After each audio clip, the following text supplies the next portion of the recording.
Indonesia में एक गरीब मोची रहता था। ये लोगों की जूतियां पालिश करके अपना और अपने बीवी बच्चों का पेट पाला करता था। इसका अपनी रोटी रोजी का जरिया मोची का पेशा ही था और इसी से ही ये अपना घर चला रहा था। कभी इसकी रोजी बन पाती तो कभी ना बन पाती। जब कभी उसकी कमाई हो जाती तो ये घर के लिए खाने पीने का सामान ले जाता था, जिससे इसका और इसके बीवी बच्चों का गुजारा हो जाता था। वो खुद को इस हाल में ही खुश रखे हुए था। वो हर वक्त उठते बैठते अल्लाह पाक का शुक्र अदा करता, कभी किसी बात का शिकवा जुबान पर न लाता था। दिन गुजरते गए। एक दिन वो मामूल के मुताबिक रोड पर अपना संदूक रखकर जूते पालिश करने के लिए गाहक के इंतजार में बैठा था। काफी देर हो चुकी थी, उसके पास कोई गाहक नहीं आ रहा था। उसे ये भी परेशानी खाई जा रही थी कि कोई गाहक ना आया तो शाम को बीवी बच्चों के लिए क्या लेकर जाऊंगा। उसे ये सोच भी परेशान कर रही थी कि घर में बीमार पड़ी बेटी की दवा के लिए पैसे कहाँ से आएंगे, और साथ में ये सोचकर सर चकरा रहा था कि राशन वाले के पिछले महीने के पैसे भी देने हैं। वो धमकी देकर गया था कि 2 दिन के अंदर अगर पैसे ना पहुंचे तो तुझे इमाम मस्जिद के पास पंचायत की शक्ल में बुलाऊंगा और पूछूंगा कि तुम मेरे पैसे वापस क्यों नहीं करते। ये सारी परेशानियां उसके सर पर मंडला रही थीं और वो इसी सोच में था कि अगर मेरे पास कोई गाहक ही ना आया तो मैं ये सारे अखराजात कैसे पूरे करूंगा। वो इस कदर मायूस और परेशान हो रहा था कि खुदकुशी करने के बारे में सोचने लग गया। काफ़ी देर के बाद उसके पास एक पुलिस वाला आ गया और कहने लगा, तुम जूते पालिश करते हो? उसने कहा, जी जी मैं जूते ही पालिश करता हूँ। पुलिस वाले ने अपने दोनों बूट उतार के उसे दे दिए।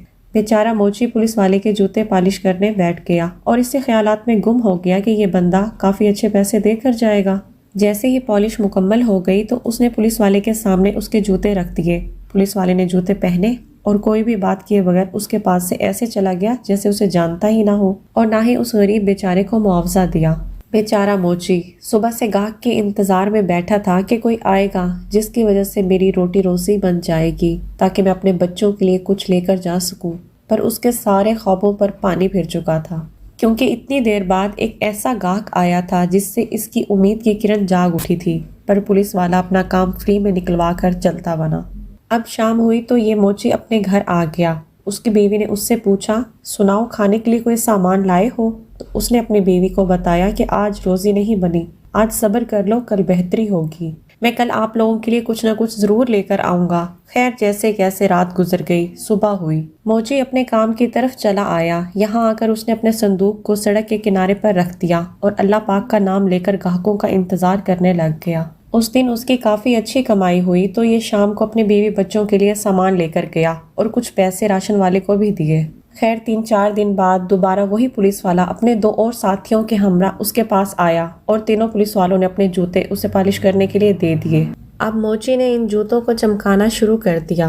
काफ़ी देर तक जूते पॉलिश करने के बाद उसने इनको जूते दे दिए। इन तीनों ने जूते पहने और इसको पैसे दिए बगैर चले गए। वो इन तीनों का मुंह तकता रह गया कि इन तीनों ने मुझे कोई मुआवजा नहीं दिया, जबकि मैंने पूरी दिललगी से इनका काम किया है। अब वो दिल ही दिल में काफ़ी चीज़ें सोच रहा था। जैसे ही ये तीनों पुलिस वाले सड़क के किनारे पहुंचे तो इन तीनों को एक गाड़ी ने आकर ठोकर मार दी। ये तीनों बुरी तरह जख्मी होकर जमीन पर गिर पड़े। लोगों ने इन्हें उठाकर करीबी अस्पताल पहुंचाया। यहाँ पर आकर इनकी पट्टियां करवाई गईं। कुछ देर बाद इन्हें होश आ गया। इनको चोटें काफ़ी लगी थीं। ये 1 महीने तक उठने फिरने के काबिल नहीं बचे थे। ये तीनों एक दिन आपस में बात कर रहे थे कि ऐसा क्या मामला हुआ होगा कि हम पर आफत आ पड़ी। अब हम 1 महीना तक उठने फिरने के काबिल भी नहीं बचे। इनमें पहला पुलिस वाला कहने लगा, मुझे इस चीज़ का पता है कि हम पर यह आफत क्यों आन पड़ी है। पूछने पर उसने कहा कि जब मैं पहली बार उस मोची के पास गया था जो सड़क के किनारे बैठकर जूतियां पॉलिश करता है, मैंने उसके पास जाकर जूती पॉलिश करवाई और उसे पैसे दिए बगैर वहां से वापस चला गया। और जब मैं दूसरी बार तुम लोगों के साथ गया तब भी उसे कोई मुआवजा नहीं दिया। हमें इसी की बद्दुआ का सिला मिला है। हमें उसकी बद्दुआ लग गई है। उसको हमने खफा किया है। अब उसी से ही माफ़ी मांगेंगे तो हमारी मुसीबत टलेगी। इन तीनों पुलिस वालों ने अपना एक बंदा उस मोची के पास भेजा और उस मोची को अपने पास बुलवाया। वो बेचारा डर गया। सोचने लगा कि मैंने तो कभी किसी के साथ ज्यादती नहीं की, भला ये मुझसे क्या काम चाहते हैं। मोची घबराता हुआ अस्पताल के अंदर आ गया। यहाँ पर आकर उसने इन तीनों से मुलाकात की। इन तीनों ने उससे माफ़ी मांगी और कहा कि हम आपके पास आते थे और आपको बगैर पैसे दिए पॉलिश करवा कर चले जाते थे। इस वजह से हमें सज़ा मिल गई जिसको आज हम भुगत रहे हैं।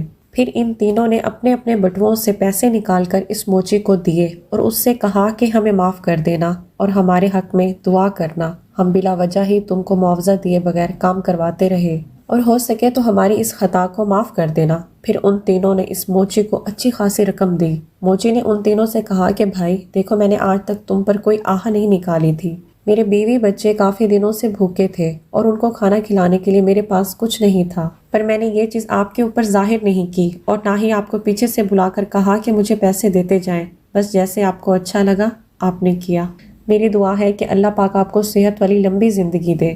بس آپ ایک کام کیجئے گا، کبھی کسی کا ناجائز فائدہ نہیں اٹھائیے گا، کسی غریب مسکین پر بلا وجہ ظلم نہیں کیجئے گا۔ ناظرین، غریبوں، یتیموں اور بے سہاروں پر کسی قسم کی زیادتی نہیں کرنی چاہیے، کیونکہ ایسے لوگوں کے ساتھ اللہ ہوتا ہے اور وہ خود ان کا بدلہ لیتا ہے۔ آج کی ویڈیو پسند آئی ہو تو لائک، سبسکرائب اینڈ شیئر ضرور کر دیا کریں۔ ملتے ہیں جی نیکسٹ ویڈیو میں، تب تک دے اجازت، اللہ حافظ۔